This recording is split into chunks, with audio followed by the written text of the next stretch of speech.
கேள்வி பார்வையாளருக்கு வணக்கம். இந்த நேர்காணலில் நாம் சந்திக்க இருக்கும் சிறப்பு விருந்தினர் அண்ணா திராவிட மக்கள் முன்னேற்ற கழக பொதுச் செயலாளர் வழக்கறிஞர் பசும்பொன் பாண்டியன் சார். வணக்கம். வணக்கம். டிடிவி தினகரன் அவர் இன்றைய தினம் மீண்டும் ஒரு சர்ச்சையான கருத்தை சொல்லியிருக்காங்க. கடந்த காலங்களில் அவங்களுக்குலாம் தெரியும், ஜெயலலிதா அவர்கள் பிஜேபியோட ஒருபோது கூட்டணியே வைக்க மாட்டேன், மோடியா அந்த லேடியான்னு பார்ப்போம் நம்ம ஒரு கருத்தை வச்சிருந்தாங்க. ஆனால் அதே கருத்தை வழிமுறைந்து என்டிஏ கூட்டணிக்கு ஆதரவு தரணும், அம்மாவினுடைய தொண்டர்கள் முக்கியமாக என்டிஏ கூட்டணியை ஆட்சிக்கு கொண்டு வரணும், இல்லைன்னா அவங்க அம்மாவுடைய தொண்டரே கிடையாது, பல்வேறு கருத்துக்கள் வச்சிருக்காங்க. முக்கியமாக பார்த்தோம்னா தென் மாவட்டங்கள்ல டிடிவி தினகரன் அவர்களுக்கு செல்வாக்கு குறைந்து வருகின்ற மாதிரி பல்வேறு கருத்துக்கள் எழுந்து கொண்டிருக்க சூழல்ல மதுரை உள்ளிட்ட பல்வேறு மாவட்டங்கள்ல பிரம்மாண்டமான முறையில் போஸ்டர்களாக ஒட்டப்பட்டிருக்கிறது. இப்படி பார்க்கலாம் சார்.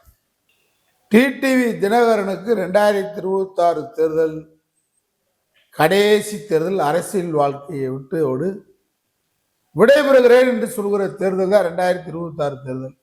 எடப்பாடி பழனிசாமி உள்ளிட்ட துரோகிகளுக்கு சரியான பாடத்தை மக்கள் வழங்க இருக்கிறார்கள். எம்ஜிஆரின் தொண்டர்கள், அம்மாவின் தொண்டர்கள் வழங்க இருக்கிறார்கள்.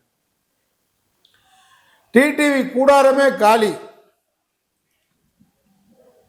கூடாரமே இல்லை. இன்னைக்கு மதுரையில் கூட நான் பார்த்தேன்.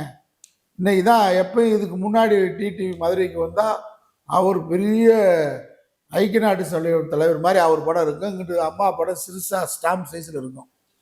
இன்னைக்கு அவர் அம்மா படத்தை பெருசாக போட்டு இன்னைக்கு புது ஸ்டைலாக விட்டுருக்காரு மதுரையில். ஓகே, கருவாட்டு சாம்பார்லாம் புது கருத்துக்களை சொல்லியிருக்காரு. மட சாம்புரானின்னு அவரை சொல்லலாம் நம்ம. சரியா? ஓகே, நான் என்ன சொல்றேன்னு கேட்டா, நீங்க என்ன பேசி என்ன நீங்க மக்களுக்கு தெரியாதா? உங்களை யாருன்னு தெரியாதா? நீங்க யாரு? சொந்த சித்தி, உங்க அம்மா கூட பிறந்தவங்க தான் சின்னம்மா. அவங்க இல்லாம நீங்க அரசியல் களத்துக்கு வர முடியுமா? உங்களுக்கு முகவரி யாரு? உங்களுக்கு முகவரி சசிகலா சகோதரி மகன்ற முகவரியை தவிர வேற என்னப்பா உனக்கு முகவரி இருக்கு? நீ இவ்வளவு பேச்சு பேசுறிய, என்ன வேற முகவரி இருக்கு? அந்த முகவரிக்கே துரோகம் பண்ற, உண்ட வீட்டுக்கு ரெண்டகம் பண்ணுவான்னு சொல்றான்ல, அது எடப்பாடி பழனிசாமி, டிடிவி. உங்க பேச்சுல என்ன யோகிக்க மக்களுக்கு தெரியாதா? அதிமுக தொண்டர்களுக்கு தெரியாதா? புரட்சி தலைவி ஆட்சி அமைக்கதான் அம்மாவின் பிள்ளைகளை ஒன்று சேர்ந்தோம்னு சொல்றீங்கள. நான் டிடிவியை கேட்கிறேன், ஓபிஎஸ் கொண்டு போய் சேருங்க. அம்மாவின் பிள்ளை தானே, அம்மா கூட இருந்து உங்களை வளர்த்து செவிலி தாய் தானே சின்னம்மா சசிகலா. அவங்களுக்கு போய் சேருங்க, உங்க அண்ணன் என்று சொல்லுங்க. நீங்க திடீர் சாம்பார் திடீர் இட்லின்றீங்களே, வேட்பாளர் தேடுறாங்களாம் சின்னம்மா. நீங்க திடீர் பங்காளி எப்படி ஆனாரு?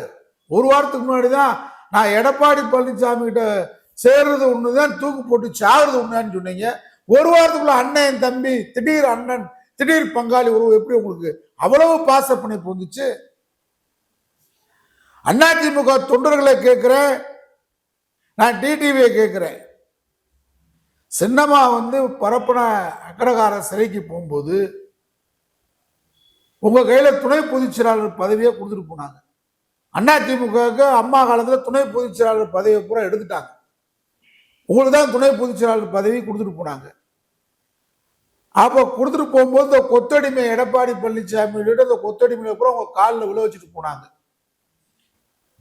இனிமே நீங்க காலில் விழுறதுக்கு அம்மா இல்ல, என் காலில் விழுந்தீங்க, நான் ஜெயிலுக்கு போறேன். அடுத்து டிடிவி தினகரன் காலில் விழுந்துக்கிறதுக்குன்னு ஒரு ஆளை அடையாளம் காட்டிட்டு போனாங்க. உன் காலில் விழ வச்சுட்டு தான் போய் துணை பொதுச் செயலாளர் பதவி உன் கையில கொடுத்துட்டு போனாங்க. அதிமுக ஆட்சியே உங்க கையில கொடுத்துட்டு போனாங்க இல்லையா? உங்ககிட்ட 55க்கு மேற்பட்ட நாடாளுமன்ற மக்களவை மேலவை 2 வகையில உறுப்பினர்களை உங்க கையில கொடுத்துட்டு போனாங்க. எடப்பாடி பழனிசாமி துரோகியை உங்க கையில ஒப்படைச்சிட்டு போனாங்க. அமைச்சரவை உங்க கையில கொடுத்துட்டு போனாங்க. 140 எம்எல்ஏக்களை கொடுத்துட்டு போனாங்க. கட்சி அலுவலகத்தில் கொடுத்துட்டு போனாங்க. என்ன நீங்க சின்னம்மா சிறையிலிருந்து வரும்போது உங்ககிட்ட என்ன இருந்துச்சு? அதை காப்பாத்துறதுக்கு கூட துப்பு இருந்துச்சா? நான் கேட்கிறேன். இப்ப ஜானகி அம்மா ஆட்சி, எம்ஜிஆர் இறந்த உடனே ஆட்சி அமைக்கலாம்னு நினைச்சாங்க. அந்த ஆட்சி அமைச்சாங்க, மைனாரிட்டி மந்திரி சபை ஆயிடுச்சு, சட்டமன்றத்தில் கலவரம் வந்துருச்சு. அதுக்கு பின்னாடி ஜானகம்மா கூட இருந்தவங்க யாரு? நாவலர் இருந்தாரு, ஆர்.என். வீரப்பன் இருந்தாரு, ராகவானந்தர் இருந்தாரு, திருநாவுக்கரசு இருந்தாரு, மிகப்பெரிய ஆளுமையில இருந்தாங்க. அவங்களாலே அந்த ஆட்சியை தக்க வைக்க முடியல.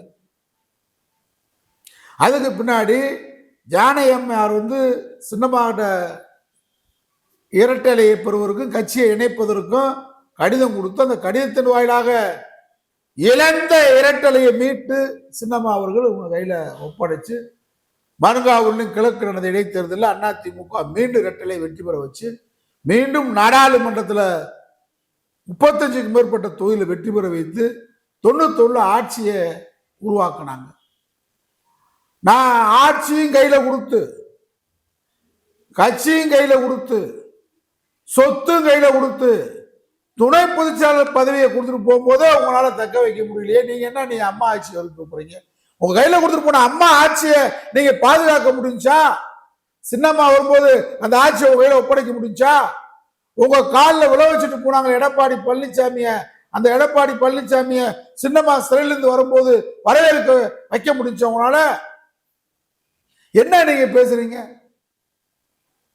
ஆர்கே நகர்ல வெற்றி பெற்றீங்க, ஆர்கே நகர்ல வெற்றி பெற்றிருக்கணும். இன்னைக்கே சட்டமன்றத்தில் பேசுனீங்களா? ஸ்லீப்பர் செல் இருக்குன்னு சொன்னீங்க, எனக்காவது ஸ்லீப்பர் செல்ல வெளியே கொண்டு வந்தீங்களா? உங்களை நம்பி வந்த 18 பேரை நட்டாட்டில் விட்டு போனீங்களே, தெருவில் விட்டு போனால் நீங்க, உங்களுக்கு என்ன திறமை இருக்குன்னு டிடிவி கேட்கிறேன். என்ன அம்மா ஆட்சியை கொண்டு வந்து ஏன் பொய் பேச்சு பேசுறீங்க? பச்சை துரோகம் பண்ணிருக்கீங்க சின்னம்மாவுக்கு, அதிமுகவுக்கு, எம்ஜிஆருக்கு, இந்த தொண்டர்களுக்கு பச்சை துரோகம். நம்பி வந்தவங்களுக்கு பச்சை துரோகம். உங்களுக்கு கடந்த காலத்துல விழுந்த வாக்கு உங்களுக்கு விழுந்த வாக்கா? சின்னம்மா அவர்களின் பெயரை சொல்லி அரசியல் நடத்தினால சின்னம்மா அவர்கள் எடப்பாடியால் பழிவாங்கப்பட்டார். சின்னம்மா அவர்களை அனைவரும் பழிவாங்கி விட்டார்கள். இன்னும் தெளிவா உடைச்சு சொல்லணும்னா, நீங்க கோவையில ஈரோட்டில் அதிகமா வாக்கு வாங்குறீங்களா? அம்மா மக்கள் முன்னேற்றத்தில் வாங்கினீங்களா? திருச்சி டெல்டா, தஞ்சை டெல்டா, தென் மாவட்டம், இதுக்கு இங்க முக்குளத்தூர் மக்கள் அதிகமா இருக்கிறாங்க. அவங்களுக்கு ஒரு உணர்வை எடப்பாடி பழனிசாமி எந்த காலத்தையும் இந்த முக்குளத்தூர் ஒன்றும் சேர மாட்டாங்க. அந்த அடிப்படையில் எடப்பாடி பழனிசாமிக்கு நன்றி சொல்லலாம். ஏன்னா கட்சியை கைப்பற்றினோடனே ஒரு முக்குளத்தூர்லேருந்து கட்சியை கைப்பற்றிட்டு அந்த கட்சியின் அடையாளமா இருக்கிற முக்குளத்தூரின் அடையாளம் இருக்கிற ஓபிஎஸ், சசிகலா, டிடிவி எல்லாம் புறக்கணிச்சதுனால ஆட்டோமேட்டிக்கா இந்த முக்குளத்தூர் சமூகத்தில் இந்த கல்லர் மரவர் அகமுடி பிரிஞ்சு கிடப்பாங்க. இந்த 3 சமூகமே ஒன்று சேர்ந்து எடப்பாடியை வீழ்த்தின முடிவை கடந்த 6-7 வருஷமா முடிவெடுத்து மக்கள், ஃபார்வர்ட் பிளாக் தலைவர்கள், முக்குளத்தூர் தலைவர்கள்லாம் திரட்ட வேண்டியதில்லை, மக்கள் திரண்டு இருக்கிறார்கள். எனக்கு தெரிஞ்சு வரலாறுல முக்குளத்தூர் மக்கள் முத்துராமலிங்கத்தவருக்கு பின்னாடி, அவர் காலத்துக்கு பின்னாடி ஒரு உணர்வு ரீதியா ஒன்று திரண்டு இருக்கிறார்கள். இப்பதான் அந்த காட்சியை நாங்க பாக்குறோம், களத்துல இருந்து பாக்குறோம். நான் ஏத்தி இறைக்கெல்லாம் மிகைப்படுத்தினு சொல்லல. அந்த வாக்கு தான் உனக்கு தஞ்சை டெல்டா பகுதியில் தென் மாவட்ட முக்குளத்தூர் மக்கள் கொடுத்த வாக்கு.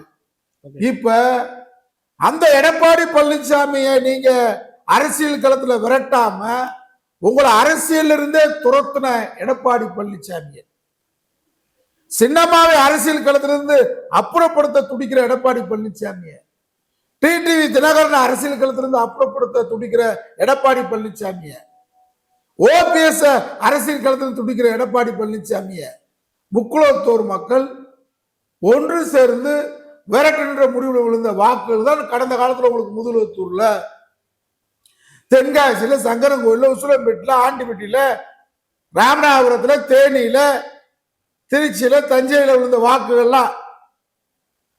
ஆனா நீங்க இப்ப இந்த முக்குளத்தூர் மக்களை யாரும் திரட்டல,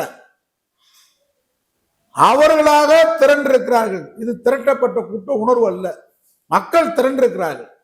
எதுக்காக திரண்டாங்க?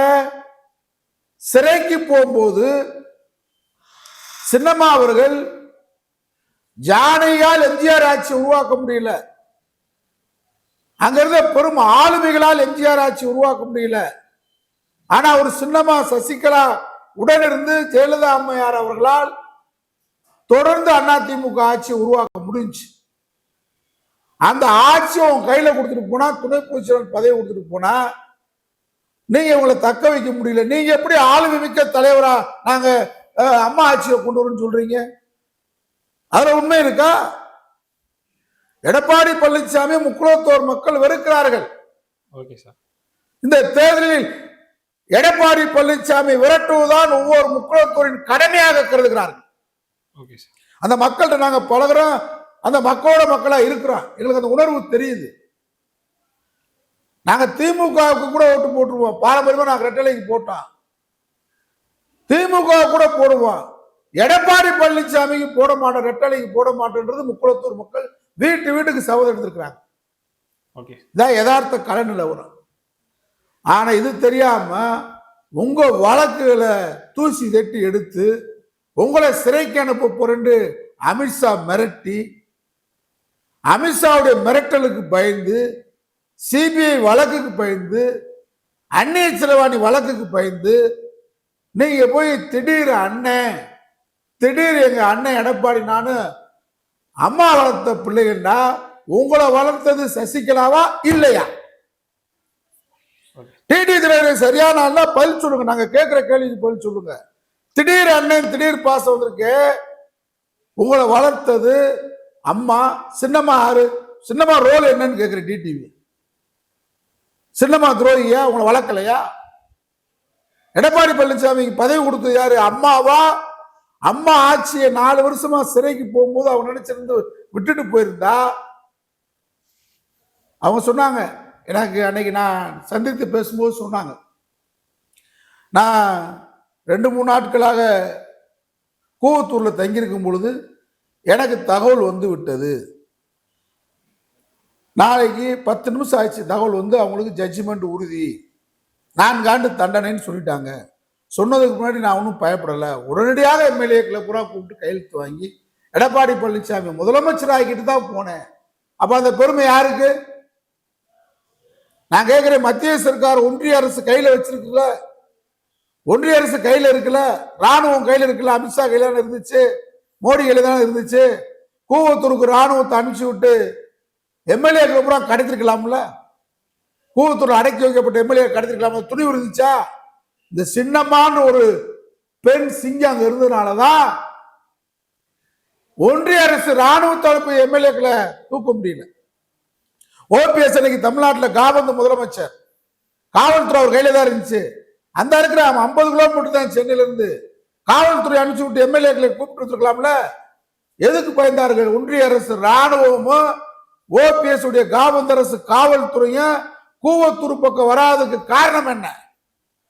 டிடிவி அந்த ஆற்றல் தகுதி உங்களுக்கு இருக்கா? வீரம் இருக்கா? சின்னம்மான்றவங்க இருந்து இந்த 4 ஆண்டு கால எடப்பாடி பழனிசாமி ஆட்சியை நடத்தினதுக்கு காரணம் அவங்கதான். இதை மறுக்க முடியுமா? நீங்க இன்னைக்கு போய் சொல்றீங்களே, இன்னைக்கு அதிமுக ஆட்சி புரட்சி தலைவி அம்மா ஆட்சி எம்ஜிஆர் ஆட்சியை கொண்டு வரும்னு சொல்லி நயனா நாயந்தனை சொல்லுங்க. டிடிவி மதுராந்த கூட்டத்துல அதிமுக நிறுவன தலைவர் எம்ஜிஆர் படம் இருந்துச்சா? அதிமுகவை கட்டி காப்பாத்திய லேடியா மோடியான்னு கேட்ட அம்மா படம் இருந்துச்சா? அம்மா ஆட்சியை கொண்டு வர சொல்ற டிடிவி உங்க படம் இருந்துச்சா? எடப்பாடி பழனிசாமி படத்தை தவிர யார் படம் இல்லையே. எப்படி நீங்க அம்மா ஆட்சியை கொண்டு வரணும்னு சொல்றீங்க? அமித்ஷா திருச்சிக்கு வந்து உட்காந்துட்டு காரைக்கால் போனா திருச்சிக்கு வர்றாரு. காலையில எந்திரிக்க வேண்டியது அமித்ஷா, பல்லு வளர்க்க வேண்டியது சென்னையில, குளிக்க வேண்டியது திருச்சியில, சாப்பிடுறது கன்னியாகுமரியில, வரும்போதே பாத்ரூம் போறது மதுரையில்.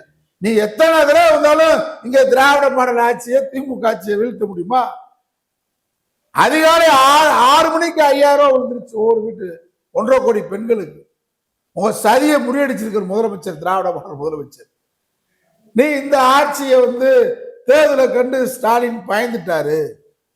எதுக்கு பயப்படுறாரு? திட்டங்களை குவிச்சுக்கிட்டு இருக்கிறாரு.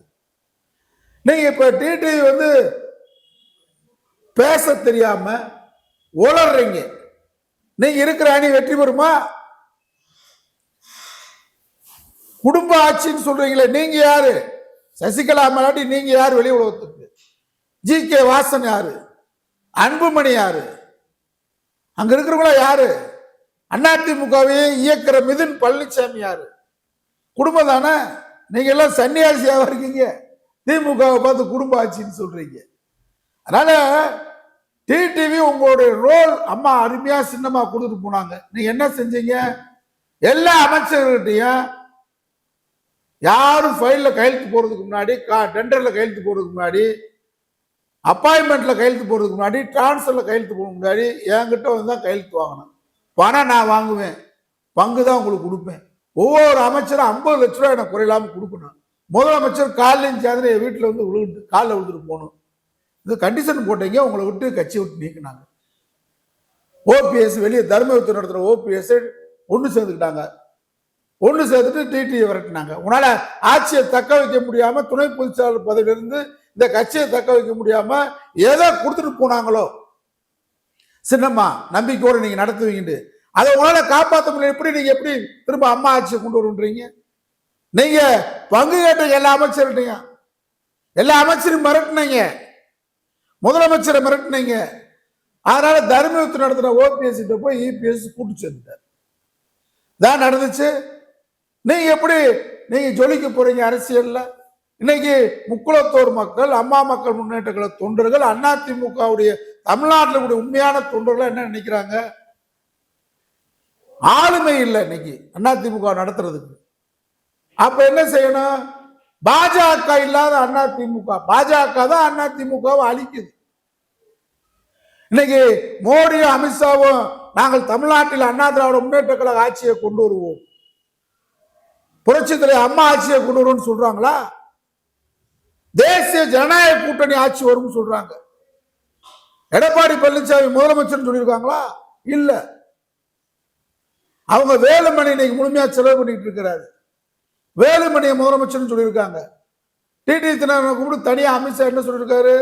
தேவைப்பட்டால் ஒன்னே நாங்க முதலமைச்சர் ஆக்கும்னு சொல்லிருக்காரு. நப்பாசையில ஜோசியன் சொல்லிட்டாருன்னு டிடிவி அலைகிறாரு. ஜோசியக்காரர் சொல்லிட்டாரா? யாரோ அழுக்கு சாமியாரு, மூக்குப்பிடி சாமியார் சொல்லியிருக்காரு டிடிவி முதலமைச்சராக வருவாரு. அதுக்கு அலையிறீங்க. நீங்க எப்படி அம்மா ஆட்சியை கொண்டு வர போறீங்க? எங்க சொல்ல தேசிய ஜனநாயக கூட்டணியில தமிழ்நாட்டில் நாங்க 2026 புரட்சி தலைவர் அம்மா ஆட்சியை கொண்டு வரணும்னு சொல்ல அமித்ஷாவை. மோடி மதுரைக்கு பிரச்சாரத்துக்கு வராருல, தமிழ்நாட்டில் அமைகின்ற ஆட்சி அதிமுக ஆட்சி, அம்மா ஆட்சி, எடப்பாடி பழனிசாமி முதலமைச்சர் சொல்லுங்க டிடிவி. மக்கள் நம்புவான். அதிமுக தொண்டர்கள் ஏமாளி அல்ல. நாங்க சின்னம்மா அவர்களுக்கு நான் நேரடியாவே சொன்னது, இப்ப பேட்டி வேலை என்ன சொல்லணும்னு கேட்டா, துரோகிகளை ஒழிப்பதற்கு அதிமுக தொண்டர்கள் தயார். அது உங்க சகோதரி மையம் டிடிவியா இருந்தாலும் சரி, எடப்பாடி பழனிசாமியா இருந்தாலும் சரி, அதிமுக என்ற கட்சியை முழுமையாக பாஜக அடகு வச்சிருக்கக்கூடிய இந்த துரோகிகளை ஒழிப்பதற்கு அதிமுக தொண்டர்கள் 1.5 கோடி தொண்டர்களும் தயார். அதே நேரத்தில் உங்களை பதவி பிரமாணம் எடுக்க விடாம பரப்பனாக்கிற காலத்துல 4 ஆண்டு காலம் சிறையில் அடைச்சது பாஜக. உங்க சகோதரி மகன் டிடிவி தினகரனை ரெட்டலை வழக்கு லஞ்சம் கொடுத்தா சொல்லி சிறையில் அடைச்சது பாஜக. இன்னைக்கு அதிமுகவை சுக்குநூறா உடைச்சுக்கிட்டு இருக்கிறது பாஜக. ரெட்டலைக்கு மேல தாமரை முளைக்க வேண்டும், ரெட்டலை அழிக்கணும் துடிக்கிறது பாஜக. அனைத்து சதிகளையும் தமிழ்நாட்டு மக்களுக்கு துரோகம் பண்றது பாஜக. நம்முடைய மாண்புமிகு முதலமைச்சர் ஸ்டாலின் சொன்னாரு, அதிமுகவையும் சேர்த்து நம்ம பாதுகாக்க வேண்டிய இடத்துல இருக்கிறோம் அப்படின்னு. அதான் உண்மை. விஜய பாதுகாக்க வேண்டிய இடத்துல நம்ம தான் இருக்கோம். தமிழ்நாட்டில் பாஜக ஒரு நாசகார சக்தியாக, அதாவது அந்த காலத்துல பேய் பிசாசுன்னு வாங்க, நமக்கு பேயும் பார்த்ததுல பிசாசு நம்பிக்கை இல்லாதவன். ஆனா ஒரு பேய் பிசாசுக்கு சமமாக இந்தியாவில் இருக்கக்கூடிய கட்சி தான் பாஜக. பேய் பிசாசு நம்ம பார்த்ததுல நம்பிக்கையும் இல்லை. ஆனா அது செய்யக்கூடிய அத்தனை அட்டூழியங்களை நம்ம கேள்விப்பட்டிருக்கோம் கற்பனையா. அந்த அந்த கற்பனை உண்மையாகவே பேய் பிசாசாக இருக்கக்கூடிய கட்சி பாஜக, மோடி, அமித்ஷா. சர்வதிகாரிகள், பாசிஸ்டுகள் தமிழ்நாட்டை அழிச்சிருவாங்க. தமிழ் கலாச்சாரத்தை அழிச்சிரும் பாஜக, தமிழ் மொழியை அழிச்சிரும். அதை டிடிவி உங்க செக்கு செல்லாது. நீங்க திடீர் சாம்பார், நீங்க மட்டும் எப்படி கருவாட்டு சாம்பார் ஆனீங்க? அண்ணன் ஆனீங்க, எப்படி அண்ணன் ஆனீங்க, தம்பி ஆனீங்க? அதான் கேட்கிறேன். நாங்களாம் அம்மா வளர்த்த பிள்ளைன்னா அப்புறம் ஓபிஎஸ் யார் வளர்த்த பிள்ளை, செங்கோட்டை யார் வளர்த்த பிள்ளை, சின்னம்மா ரோல் என்ன உங்களை வளர்க்கலையா? சின்னம்மா ரோல் என்னன்ற நான் டிடிவி கேட்கிறேன், சொல்லுங்க. இல்ல அதிமுகவுக்கு துரோகம் பண்ணாருன்னு சொல்லுங்க. யார் துரோகி? எடப்பாடி துரோகியா, சின்னம்மா துரோகியா? இந்த முக்குளத்தோர் மக்களுக்கு ஒரு அடையாளமாக இருந்தீங்க. உங்க அடையாளத்தை எடப்பாடி பழனிசாமி அழிச்சுதான்ற கோபம் முக்குளத்தூர் மக்கள்கிட்ட இருக்கு. அதிமுக தொண்டர்களுக்கு என்ன இருக்கு? எம்ஜிஆரால் உருவாக்கப்பட்ட, அம்மாவால் உருவாக்கப்பட்ட, ஒரு விளிம்பு நிலை மக்களுக்கான உருவாக்கப்பட்ட அதிமுக என்ற சாதாரண சாமானிய மக்களுக்காக உருவாக்கப்பட்ட இயக்கத்தை மோடி, அமித்ஷா, பாஜக கூட்டம் அழிக்குது. இந்த அழிக்கிறத தட்டி கேட்கறதுக்கு அதிமுக ஒரு பிரிவு கூட இல்லையா? ஒரு தலைமை கூடையாளன்னு ஏங்குற அதிமுக தொண்டன், அம்மாவின் தொண்டன், தாயில்லா தொண்டனாக பரிதவிக்கிறத நாங்க பார்க்கிறோம். Okay sir. நாங்க அண்ணா திராவிட மக்கள் முன்னேற்ற கழகம் கொள்கை ரீதியாக நாங்க பாஜகவை வீழ்த்துவோம், லட்சிய ரீதியாக வீழ்த்துறோம். பாஜக, RSS சங்பரிவார கூட்டத்தை வீழ்த்துறதுக்கு அண்ணா திராவிட மக்கள் முன்னேற்ற கழகம் தயாரா இருக்கிறோம். அப்படி வரும்போது மக்கள் பெருசா முக்குளத்தூர் மக்கள் என்ன எதிர்பார்க்கிறாங்கன்னா, அதிமுக தொண்டை என்ன எதிர்பார்க்கிறாங்கன்னா, இவ்வளவு அழிவுக்கும் காரணம் எடப்பாடி பழனிசாமி. அந்த பழனிசாமி எதுக்குறதுக்கு தான் நாங்க டிடிவிக்கு ஓட்டு போட்டோம். இப்ப அந்த டிடிவியே எடப்பாடி பழனிசாமி கூட சேர்ந்து, பாஜக கூட சேர்ந்து, நீங்க அம்மா ஆட்சின்னு ஒரு பொய்யை சொல்லிக்கிட்டு, அதை எடப்பாடி அம்மா ஆட்சின்னு சொல்ல மாட்டேன்றாரு, நைனா நாயுடு சொல்ல மாட்டேன்றாரு, GK வாசன் சொல்லல, அன்புமணி சொல்லல, மோடி சொல்லல, அமித்ஷா சொல்லல. திரைமறைவுல வேலுமணியை முதலமைச்சர் ஆக்குறாங்க, திரைமறைவுல தினகரனை முதலமைச்சர் சொல்லி இருக்கிறாங்க. ஒரு பக்கத்துல அன்புமணிக்கு ரகசிய வாக்கு கொடுத்துருக்காங்க. அமித்ஷா எல்லா பக்கமும் வாக்கு கொடுத்து எல்லாருக்கும் நப்பாசையை காமிச்சு மாபெரும் தோல்வியை சந்திக்கிறார் அந்த துரோக நாடகம். அதனால டிடிவி தினகரன் அவர்கள் செல்லா காசாகி விட்டார் அரசியல் களத்தில். நன்றி சார். நன்றி.